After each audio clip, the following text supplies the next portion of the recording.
Ada yang bertanya kepada saya mengapa saya secara terang-terangan memilih pasangan Ganjar dan Mahfud. Apakah isu nasab yang telah saya sajikan itu ada muatan-muatan politis? Perlu saya klarifikasi bahwa isu nasab ini sudah bergulir sejak Oktober 2022. Dan ketika itu tidak ada atau belum ada pasangan calon presiden dan wakil presiden. Belum ada partai-partai yang mengusung calon presiden dan wakil presiden. Jadi tidak relevan untuk mengatakan bahwa isu nasab yang telah bergulir itu dikaitkan dengan masalah-masalah politik elektoral. Itu murni sebagai kajian tentang pengakuan satu kabilah, satu golongan yang mengaku dirinya sebagai keturunan Nabi. Apakah betul-betul terkonfirmasi ataukah tidak secara kajian pustaka maupun kajian tes DNA. Dan setelah dikaji secara pustaka bahwa memang klan Ba'alawi ini tidak terbukti sebagai keturunan Nabi Muhammad SAW. Begitu pula secara tes DNA. Saya tegaskan bahwasanya saya sepakat dengan Kiai Haji Imaduddin, isu nasab itu tidak dimotivasi oleh agenda memenangkan salah satu paslon tertentu. Assalamualaikum warahmatullahi wabarakatuh. Bismillahirrahmanirrahim. Allahumma sholli ala sayyidina Muhammadin wa ala alihi wa sahbihi ajma'in, amma ba'du. Jalanallahu wa iyyakum min ahlil khairi was sa'ada fid dini wad dunya wal akhirah. Wa sallallahu balana wa balakum wa bala ummati Muhammadin sallallahu alaihi wasallam fi sa'idil alam, khosatan fi Palestin wa ghairiha. Amin Allahumma amin. Saya sangat apresiasi kepada gerakan cepat Kiai Haji Imaduddin memberikan klarifikasi. Kita sebagai seorang muslim ketika ingin menilai saudara kita, maka cukup kita melihat secara dohirnya saja. Karena prinsipnya adalah umirna an nahkuma ala dzawahir wallahu yatawalla as-sarair. Kita itu kalau mau menghukumi orang dari yang kita nampak, karena hanya Allah yang tahu apa yang ada dalam hatinya. Kalau bicara masalah motivasi atau motif, bicara masalah apa niat yang sebenarnya, tidak boleh kita menghukumi orang berdasarkan isi hatinya. Ada satu kaidah, Ra'sul kholal al-hukmu ala ma fi suduril bashar. Puncak kesalahan adalah kamu menilai seseorang atas apa yang ada di hatinya.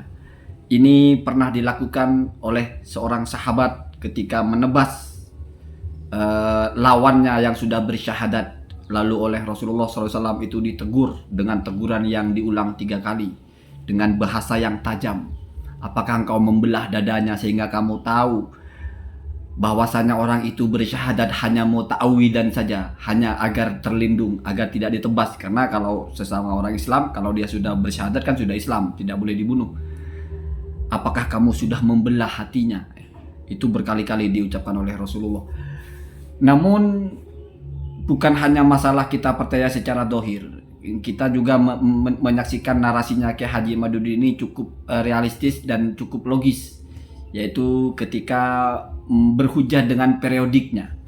Artinya ketika pertama kali dimunculkan isu nasab itu di tahun 2022, itu memang belum ada pencapresan, ya karena memang belum waktunya ya, walaupun ya sudah ada yang diprediksi dan memang akhirnya ya sama dengan prediksi. Artinya kalau wacana-wacana bahwa Anies akan menjadi capres dan akan didukung oleh para Habib, setidaknya 212 atau setidaknya Habib Rizik, ya, itu sudah ada prediksi begitu. Pak Ganjar akan naik, itu juga sudah ada. Pak Prabowo akan naik, itu juga sudah ada.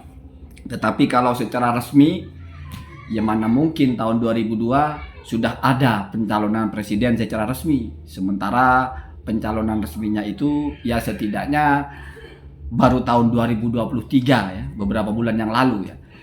Namun mau isu nasab ini berkaitan dengan Pilpres atau tidak, itu sebetulnya tidak terlalu penting.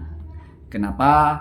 Karena pada kenyataannya isu nasab ini tidak berkembang di masyarakat secara masif, tetapi mungkin hanya ramai di YouTube, hanya ramai di konten-konten saja.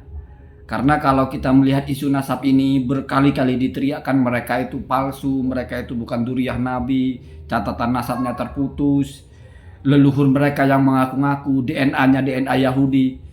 Sama sekali animo masyarakat kepada habaib itu tidak berkurang.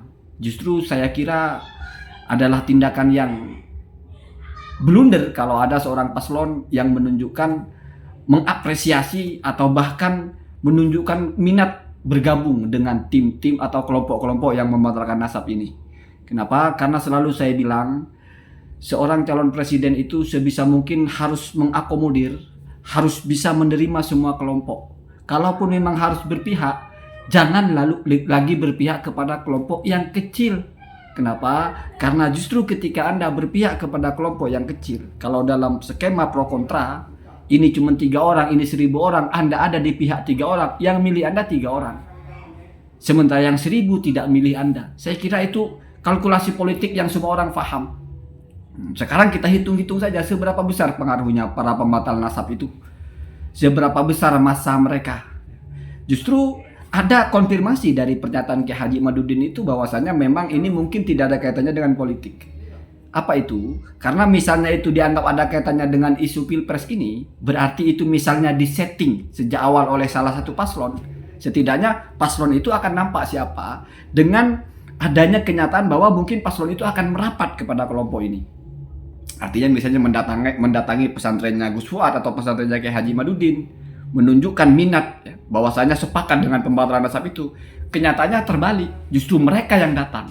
Bahkan ketika Pak Mahfud MD itu datang ke Banten, setahu saya tidak mengunjungi pondok pesantrennya Kiai Haji Imaduddin, walaupun pada waktu itu Kiai Haji Imaduddin datang bergabung atas nama ulama Banten.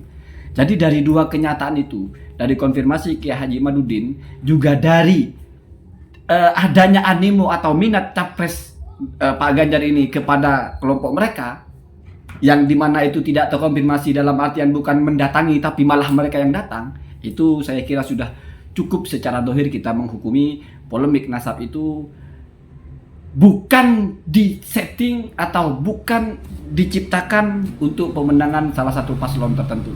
Walaupun ada saja orang berpikir mungkin awalnya begitu, mengiranya sekali isu ini dihembuskan akan runtuh para habaib itu, sehingga ketika runtuh para habaib ini dan kebetulan para habaib ini ada di paslon tertentu, tidak lagi signifikan efeknya. Kenapa? Karena mereka sudah tidak dipercayai sebagai habaib, sebagai cucu Nabi, mereka sudah tidak dipercayai sebagai orang-orang yang terah yang baik.